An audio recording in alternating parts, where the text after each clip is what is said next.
Lasara's consciousness flickered like the damaged lights of her cockpit, coming back online in stutters and flashes. Pain lanced through her limbs as she tried to move. The control panel, before her a tangled mess of sparks and shattered displays. Her spacecraft, the Nebular Whisper, was a state-of-the-art research vessel from Seraphim, built to withstand the harsh voids of space. It was not, however, designed for an uncontrolled descent through a planet's atmosphere, especially not one as inhospitable as THRYM. The planet THRYM was an ice-covered world on the fringes of known space, a place where only the hardiest dared to tread. It was supposed to be just another data point on her map, a brief flyby to collect atmospheric samples. But a rogue asteroid shower had left her ship crippled and forced her down onto the frozen wasteland below. Coughing, Lasara managed to unstrap herself from her seat, her body protesting with every movement. The cabin was cold, the thermal systems failing. Outside, the wind howled, a banshee scream that spoke of an unrelenting freeze. Lasara shivered, her thin clothing little protection against the cold that now invaded the craft. Gathering her strength, she accessed the emergency panel, her fingers numb as they tapped against the cold, unresponsive screen. The communications array was down, the navigation systems useless. She was blind and mute on this frozen rock, with no way to call for help. With a deep breath, she wrapped her survival cloak tighter around her shoulders and activated the cabin's emergency beacon, hoping its weak signal could pierce the planet's thick atmosphere. It was a long shot, but it was all she had. Lasara knew she couldn't stay in the wreckage. The power would soon run out, and without heat, she would die. With a painstaking effort, she pulled on her emergency pack and opened the hatch. Cold hit her like a physical blow, stealing her breath. The landscape was a blur of white, endless and desolate. She stumbled out into the snow, her vision barely able to penetrate the swirling flurries. Each step was a battle against the biting wind and the deep snow that threatened to swallow her whole. Hours seemed to pass as she trudged through the wilderness. The outpost, according to her last scans before the crash, was not far, but in this storm, it might as well have been on another continent. Her body began to numb, her thoughts slowing as the cold seeped into her bones. Just when her strength was about to give out, her foot struck something hard under the snow. Frantically, she cleared the area, revealing the metal door of a buried structure. With the last of her energy, she pried it open and stumbled inside, collapsing as the door shut behind her, blocking out the storm. Inside, it was dark and cold, but it was shelter. Lasara lay on the floor, catching her breath, her mind reeling. She was alone on a hostile planet, with no immediate way back. But she was alive, and for now, that would have to be enough. She would rest, and then she would find a way to survive until rescue came. If it came at all. Jack Stanton had spent the last 6 months on THRYM, conducting a solitary study of the planet's unique extremophiles, living organisms that thrive in conditions lethal to most life forms. His research outpost, a compact, dome-shaped structure, was equipped with just enough comforts to stave off the isolation and biting cold that defined this icy world.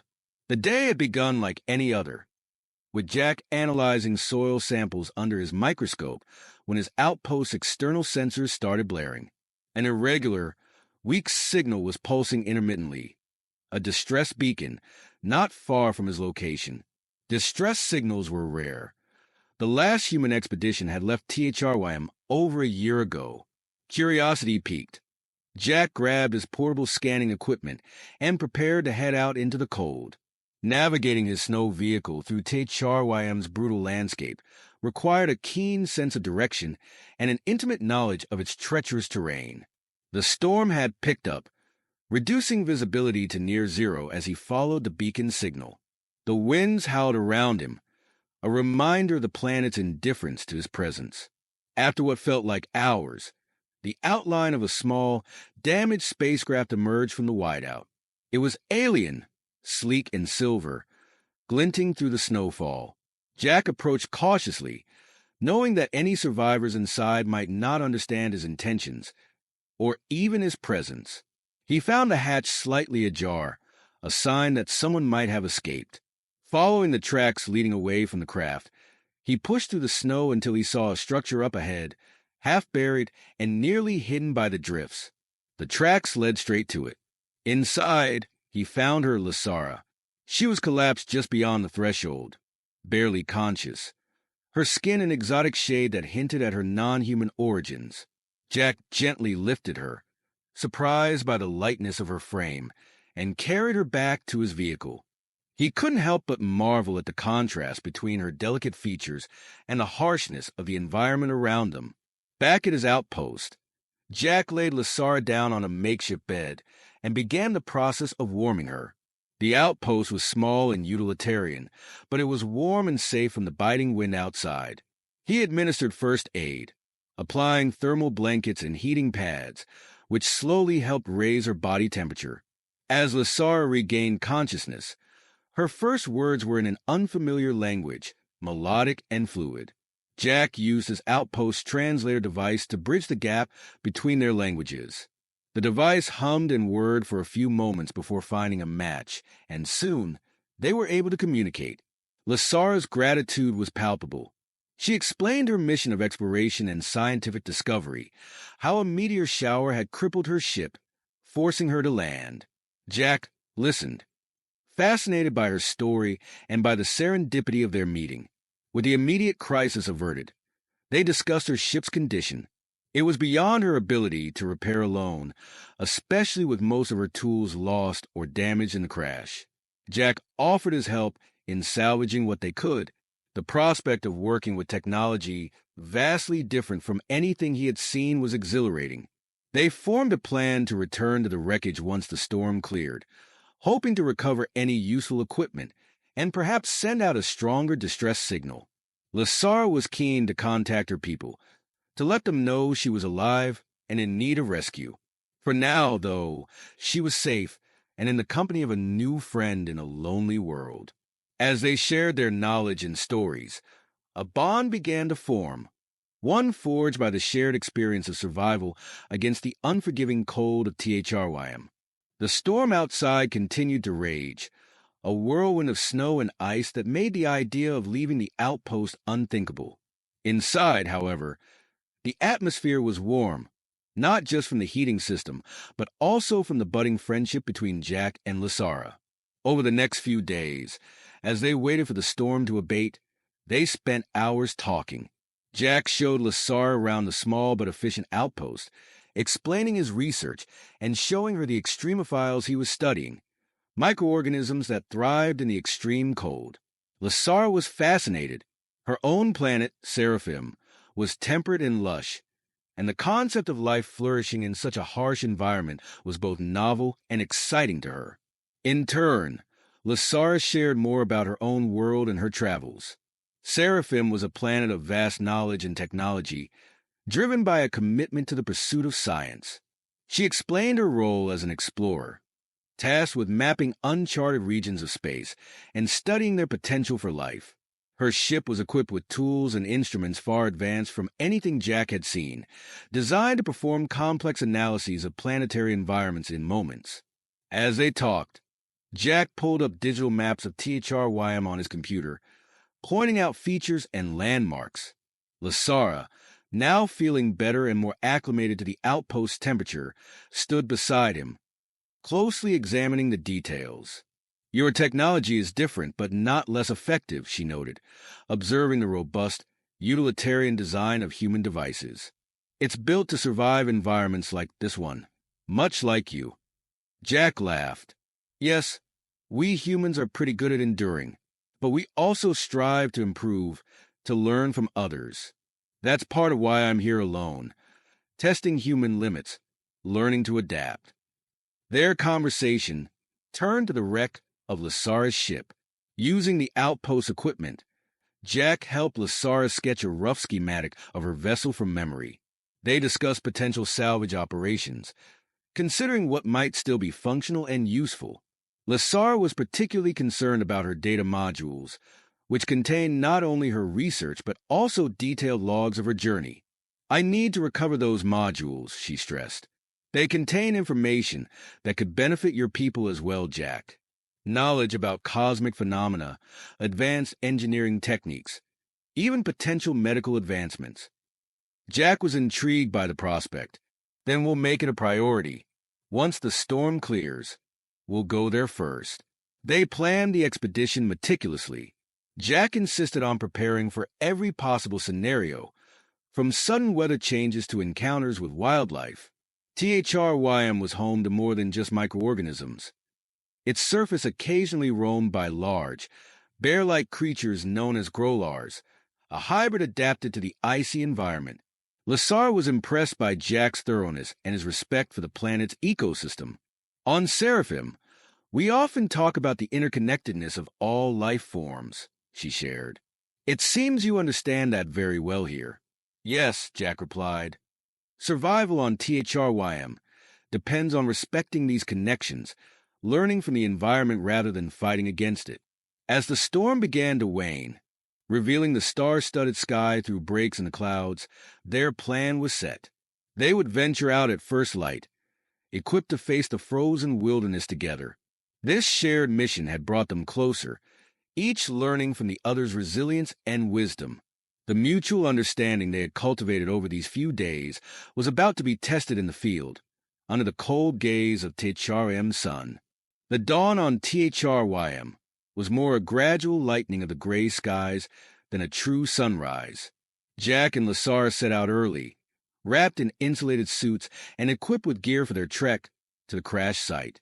The air was crisp, the previous storm having swept the skies clear, leaving the vast expanse of ice glittering under a weak sun. As they approached the wreckage of Lasar's ship, the nebular whisper, the damage was even more extensive than they had anticipated. Huge chunks of the hull were scattered across the icy landscape, creating a trail of debris that they followed to the main body of the craft. Most of the systems seem irreparable, Lasara said, her voice tinged with sadness as she surveyed her once proud ship. She led Jack through the twisted metal to the core, where the data modules were stored. After some effort, they managed to extract the modules, encased in a protective shell that had miraculously survived the crash. With the precious cargo secured, they began to gather other salvageable items, tools, parts, and even some of Lasara's personal belongings that had scattered around the site. Their activity, however, did not go unnoticed. Hidden by the ice ridges, a frost fawn watched them. Native to THRYM, these massive predators were camouflaged perfectly against the snow, their white fur blending in until they were almost invisible at a distance.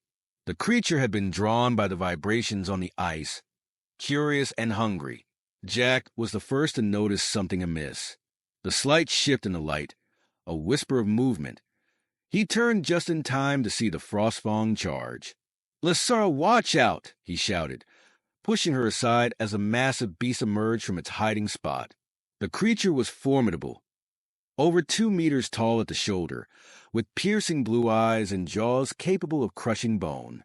Jack and Lasara scrambled for cover among the debris of the ship, Jack pulling out a flare gun, a last resort against wildlife attacks. "Stay behind me," he yelled to Lasara, who was already moving towards a more strategic position.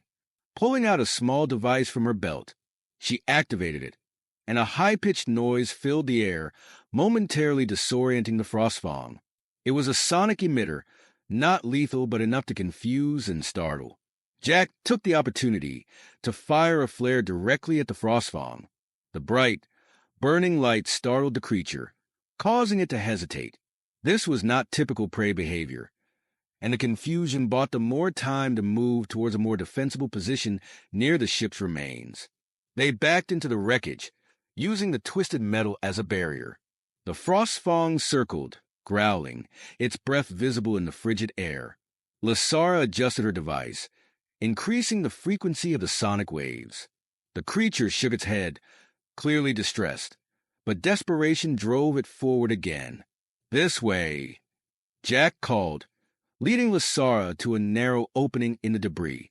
They squeezed through, the frostfang's large form unable to follow.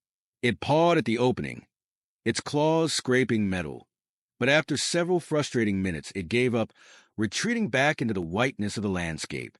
Breathing heavily, Jack and Lasara emerged on the other side of the wreckage, the danger temporarily averted.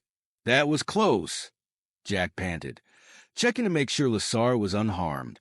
"Thank you," Lasara said, her eyes wide with the adrenaline rush. "Your quick thinking saved us." Jack smiled wryly. "And your tech helped a lot. We make a good team, it seems." They collected their bearings and their scattered supplies, more aware now than ever of the dangers lurking on this seemingly barren planet. With the Frostfawn gone but potentially still nearby, they hurried to finish collecting what they could and then made a swift and cautious return to the outpost.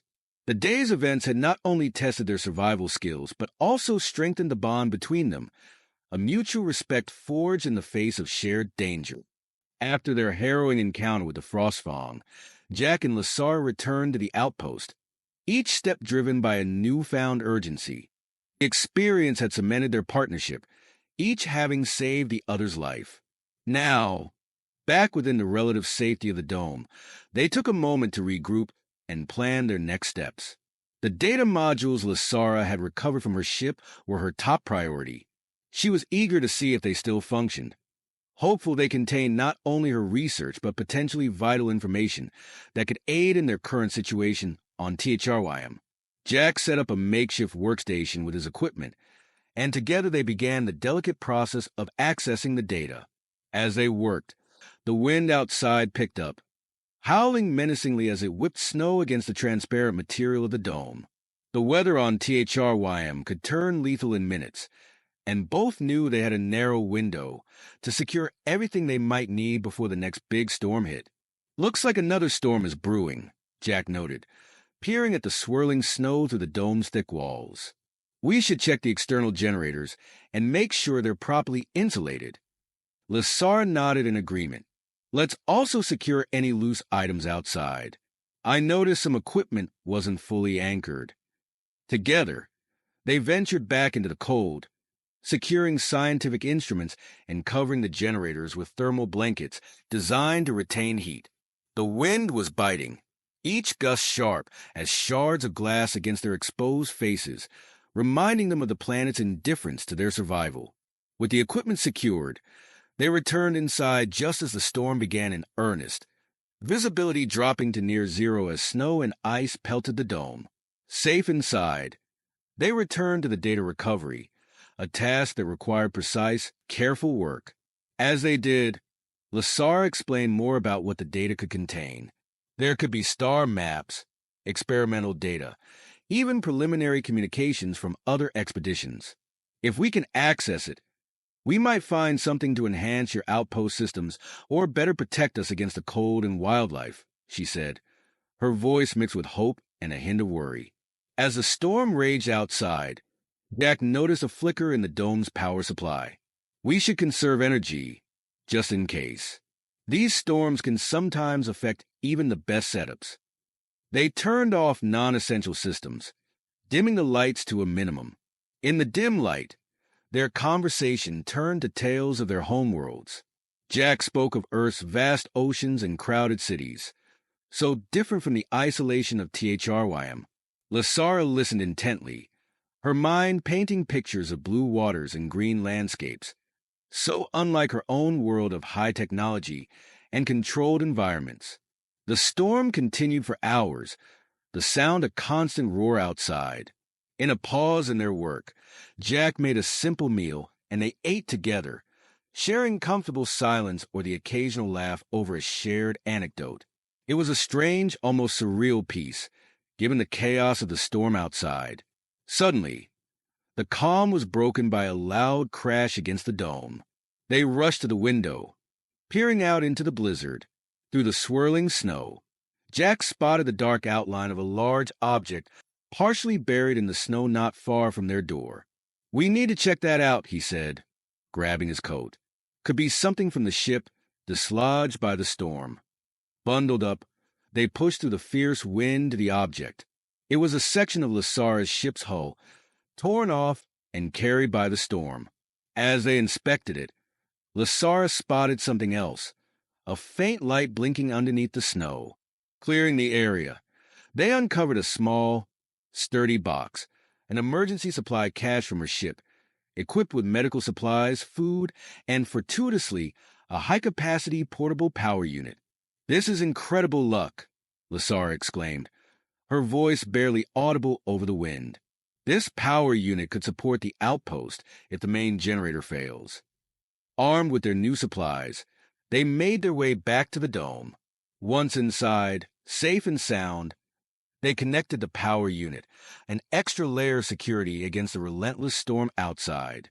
Their successful salvage not only ensured their survival, but also deepened their trust and reliance on each other, ready to face whatever challenges THRYM might still throw their way. The storm had passed, leaving a serene quiet hanging over the icy landscape of THRYM. The fresh layer of snow reflected the weak sunlight, casting a new light on the familiar surroundings of the outpost. Inside, Jack and Lasara were busy at work, energized by their recent success in securing additional supplies and the portable power unit. Their efforts over the past few days had not only ensured their survival, but had also allowed them to delve deeper into the data recovered from Lasara's ship.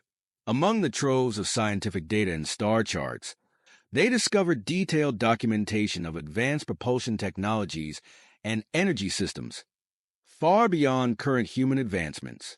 "This could change everything," Jack said, his eyes wide with amazement as they reviewed the schematics.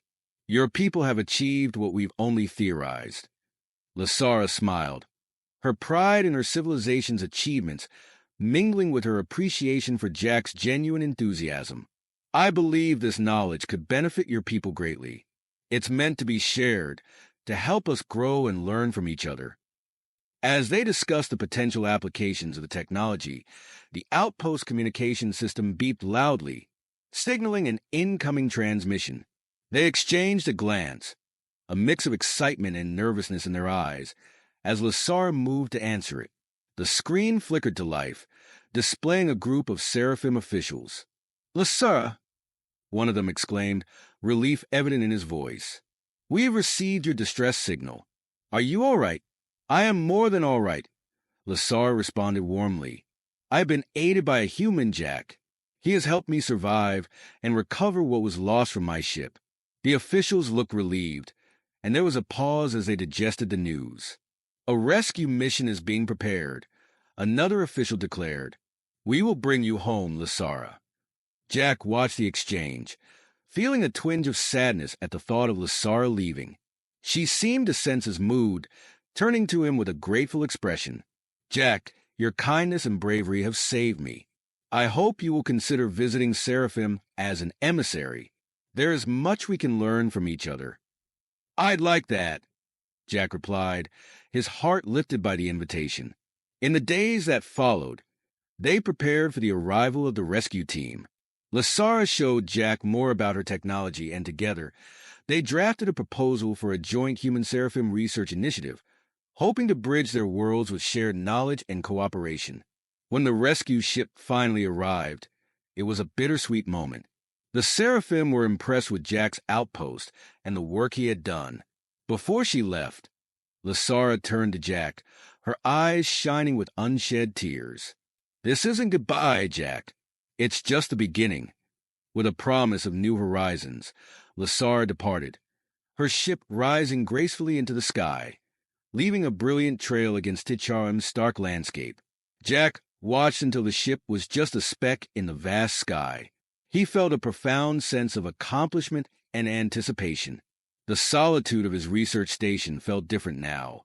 It was a beacon, a bridge between two worlds that had come unexpectedly but fortuitously into contact. As he walked back into the outpost, his gaze lingered on the horizon.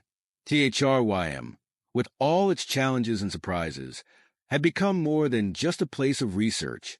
It was a point of connection, a testament to the resilience and potential of humanity and the broader universe. The story of their survival and cooperation, Jack knew, was just one of many yet to unfold across the stars.